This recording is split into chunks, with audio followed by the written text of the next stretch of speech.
There is a mental state where time disappears, where effort feels effortless, where focus becomes natural, and your best work seems to flow through you. Psychologists call it flow state, and once you understand how it works, you can learn to enter it on command. Stay with me, because by the end of this video, you'll know exactly how to build the conditions for deep focus, creativity, and momentum. What flow state really is. Flow state isn't motivation, it's not discipline, and it's not willpower. Flow happens when the brain temporarily quiets the part responsible for overthinking and self-doubt. In that moment, your mind becomes fully absorbed in what you're doing.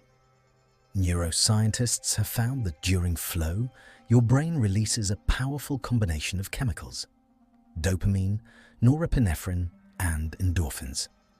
Together, they sharpen focus, enhance learning, and make work feel rewarding. But here's the key insight. Flow doesn't happen by accident. It happens when the right conditions are created. The 5 flow triggers. Let's break down the science-backed triggers that make flow possible. 1. Clear goals. The brain needs direction. Vague intentions create mental friction. Clear goals create momentum. Before starting, define one clear objective. Not 10, just one. When the mind knows what it's aiming for, resistance drops. 2. The right level of challenge. Flow exists at the edge of your abilities. If a task is too easy, you get bored. If it's too hard, you get anxious. The sweet spot is a challenge that stretches you just enough, where your attention becomes fully engaged. 3. Deep focus. Environment. Flow requires protection. Notifications, messages, and background noise constantly pull the brain out of immersion. To enter flow, distractions must be reduced, not resisted. Silence your phone. Close unnecessary tabs. Create a space that signals to your mind, this is focus time. 4. Time. Blocks. Without interruption. Flow needs uninterrupted time to emerge. Most people quit too early, right before flow begins. Commit to a focused block of at least 60 to 90 minutes. No switching, no checking, no multitasking. Give your brain the time it needs to settle into depth. 5. Immediate feedback. The brain loves feedback. When you can see progress, even small progress, your attention locks in.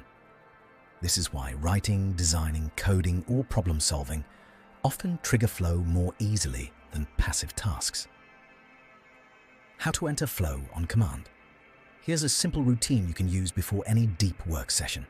First, decide your single task. Be clear and specific. Second, set a time container, 60 or 90 minutes. Third, remove distractions completely, not partially. Fourth, begin slowly. You don't need intensity right away. Flow builds gradually. And finally, stay with the discomfort of the first 10 to 15 minutes. That resistance is the doorway, not the signal to stop. Once you pass it, focus deepens naturally. Closing.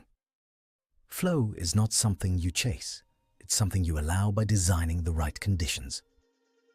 When you stop forcing focus and start supporting your brain, your work changes, and so does your relationship with effort. If you found this helpful, subscribe to Mind Momentum. We explore small habits that lead to big mental shifts, calmly, consistently, and intentionally.